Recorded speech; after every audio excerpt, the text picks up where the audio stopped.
विसर्जन मिरवणुकी संदर्भात आज आपल्याला इथे बोलवलेलं आहे. जे काय प्रकार गणेश विसर्जन मिरवणुकीमध्ये घडले त्याच्याबद्दल मी आपल्याला आज संक्षिप्त स्वरूपात विश्लेषण करणार आहे. जे काही सोशल मीडियामध्ये आमच्या नेत्याची आमची बदनामी सुरू आहे त्याच्याबद्दल जे दोन शब्द सांगतो मी. ज्या दिवशी गणेश विसर्जन मिरवणूक होती त्या दिवशी आमचे भारतीय जनता पार्टीचे काही कार्यकर्ते नेते राहुल काकडे असतील, अजित पतंगे असतील, रोहित देशमुख असतील, या सर्वांना मी पीआयच्या समोर, सिटीच्या पीआयच्या समोर उबाटा गटाच्या शहराध्यक्षाला विनंती करायला पाठवलं होतं की आपण अशी विनंती करा की हा सामाजिक सलोखा राखणारा सण आहे, आपल्या शहराला गालबोट लागलं नाही पाहिजे, आपण सगळ्यांनी चांगल्या भावनेनं हा सण साजरा करू आणि तुम्ही आमच्या समोर स्टेज एक तर मारू नका. आमचं स्टेज मारून झालेलं होतं, ठीक आहे. दुसरी गोष्ट त्यांनी स्टेज मारलं तरी आम्ही त्यांना एक विनंती केली. सिटीचे पीआय समक्ष होते, दराडे साहेब होते, त्यांच्या समक्ष आम्ही सांगितलं, आमच्या नेत्यांनी सांगितलं, आमच्या कार्यकर्त्यांनी सगळ्यांनी सांगितलं की तुम्ही एक शब्दही आमच्या नेत्याबद्दल बोलू नका, आम्ही तुमच्या नेत्याबद्दल काही बोलणार नाही, आपण येणाऱ्या मंडळाचे स्वागत करूया, सत्कार करूया, आमचा झाला की तुम्ही करा, तुमचा झाला की आम्ही करतो. एवढं होऊन देखील त्यांनी स्टेज मारलं. स्टेज मारल्यानंतर काही समाजामध्ये जे गावगुंड म्हणणारे लोक आहेत हे त्या स्टेजवर उपस्थित होते. यांनी नको त्या हावभाव आणि नको त्या इशाऱ्याने आमच्या स्टेजवरच्या लोकांना डवचण्याचं काम केलं. आम्ही तरी देखील गप्प बसलो. परंतु माझ्या ह्या शहरातल्या माता भगिनी त्या तिथं त्या स्टेजच्या समोर तिथं बघायला होत्या आणि हा व्हिडिओ मी तुम्हाला दाखवतो. या व्हिडिओमध्ये तुम्ही बघा की ह्यांनी किती अश्लीलपणाचं हे केलेलं आहे, कृत्य केलेलं आहे. हे कितपत योग्य आहे?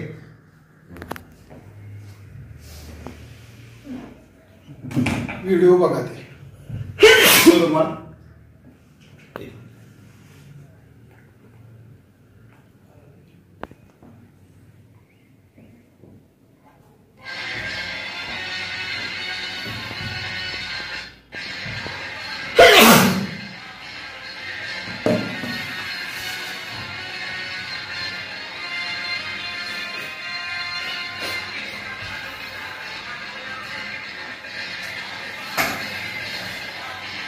आता दुसरा व्हिडिओ दाखवतो आपल्याला मी. आता ह्यामध्ये काय गैर केले आम्ही, काय गैर आहे यामध्ये, काय आमच्या नेत्यानं काय केलं? आमच्या नेत्याचा आम्ही फक्त हातोरी धरलं, हे चुकलं का? आणि शेडू ठोकला, हे चुकलं का? माझ्या माता बहिणी त्या तिथं शहरामधल्या उपस्थित असताना नको ते हातवारी करणं, हवाडा हा शब्द वापरणं हे कितपत योग्य आहे? हीच संस्कृती आहे ओमराजेंची. आणि ओमराजेंनी आणि कैलास पाटलांनी ह्याला चेरिंग देणे योग्य आहे का? स्मित हास्य करून चेरिंग देणे हे योग्य आहे का? त्याच्या पाठीवर हात टाकणं योग्य आहे का? हे कितपत योग्य आहे हे धाराशिव शहरातील लोक ठरवतील, ही जनता ठरवेल. माननीय शहराध्यक्षांनी सांगितलं की आमच्या समोर जे महाविकास आघाडीचं स्टेज होतं त्याच्यावर अश्लील हातवारे करून पूर्ण त्यांनी आमच्याकडे बघून अशी हातवारी करून असा एक नाच करत होते. त्याला एक प्रत्युत्तर म्हणून फक्त आम्ही शेड्यू ठोकलं. नाहीतर कसं आहे, आपल्या इथं असा प्रकार आहे की आम्ही ह्यांच्यावर भारी पडलो असा मेसेज हे सोशल मीडियातून परत देतात. हे अश्लील हातवारे करतात तसं तर आम्हाला नक्कीच जमणार नाही की भाजपची संस्कृती तशी नाहीच आहे. पण त्याला एक उत्तर म्हणून आम्ही फक्त शेड्यू ठोकून असंही त्यातून एक मेसेज दिला की तुम्ही जे हातवारी करताय हे धाराशिवच्या संस्कृतीला शोभणारं नाही आणि त्याला उत्तर म्हणून फक्त आम्ही शेड्यू ठोकलेला आहे. त्याच्यात गैर असं काहीच नाही. आणि मल्हार दादा आमचे नेते तिथे उपस्थित होते, त्यांचा फक्त शहराध्यक्षाने हात उचललेला आहे, त्याच्यामध्ये अश्लील असं कुठलंच कृत्य आम्हाला तर वाटत. हे प्रकार अगोदर घडला, त्यांच्याकडून अगोदर घडला का आपल्याकडून अगोदर? त्यांच्याकडून अगोदर घडला.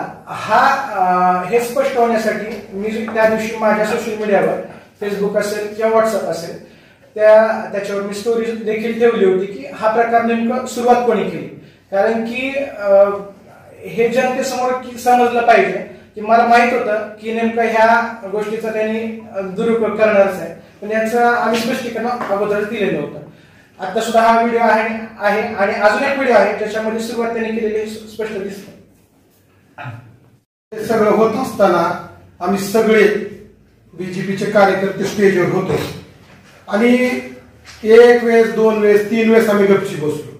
ज्या टायमाला त्यांनी अश्लील गाणी लावली आणि आपल्या माता भगिनी, तिथं वरिष्ठ मंडळी, वरिष्ठ सगळे पदाधिकारी सगळे असताना सुद्धा त्यांच्या शिवसैनिकांनी अशा पद्धतीनं आमच्याकडे हात करू करू आम्हाला डिवचलं. ते डिवचल्यानंतर आम्ही शांत बसलो नाही, पुन्हा आम्ही सुद्धा दंड ठोपटले, माड्या ठोपटल्या आणि ही पद्धत ह्या धाराशिवच्या जनतेला काही योग्य वाटली नाही.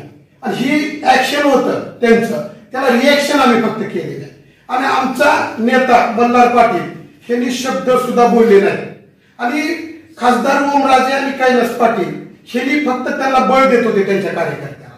हे लोकप्रतिनिधीचं काम नसतं की एखादा आपला वार्षिक सण असतो गणपतीचा, सर्व जाती धर्माचे लोक तिथे उपस्थित असतात आणि त्या लोकांना जी कार्यकर्ते आगाव आहेत त्यांना पाठबळ द्यायचं काम आमदार आणि खासदारांनी केलेलं आहे. अशा गोष्टी जर केल्या तर जनतेचा विश्वास लोकप्रतिनिधी नावावरनं उडून जाईल आणि त्यांचं एकमेव टार्गेट असतं ते म्हणजे राणा पाटलांचं कुटुंब.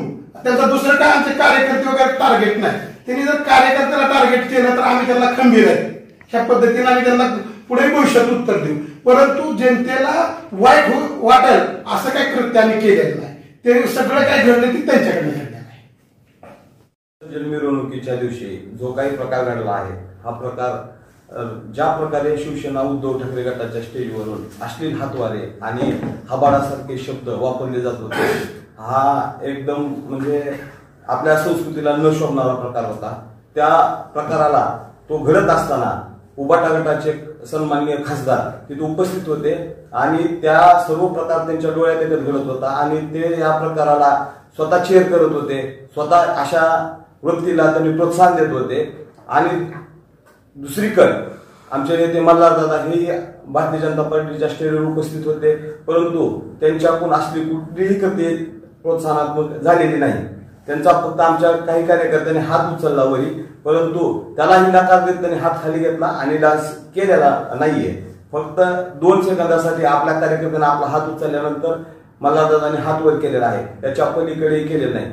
तर माझा सर्वसामान्य जनतेला आणि पत्रकार बांधवांना असा प्रश्न आहे की उबाटा गटाच्या स्टेजवरून ज्यावेळेस असे अश्लील हातवारे, अश्लील वक्तव्य होत होते आणि चेरप होत होतं, त्यावेळेस भारतीय संस्कृतीप्रमाणे अगर आपल्या संस्कृतीप्रमाणे उबाटा गटाच्या खासदारांनी ते थांबवणं अपेक्षित होतं. परंतु ते न थांबवता त्याला चेरप करणे, त्याला प्रोत्साहन देणं, ही जी त्यांची वृत्ती आहे, ही वृत्ती अतिशय किरसवाणी आहे आणि याचा विचार संबंध धाराशिव जिल्ह्यातील जनता करेल.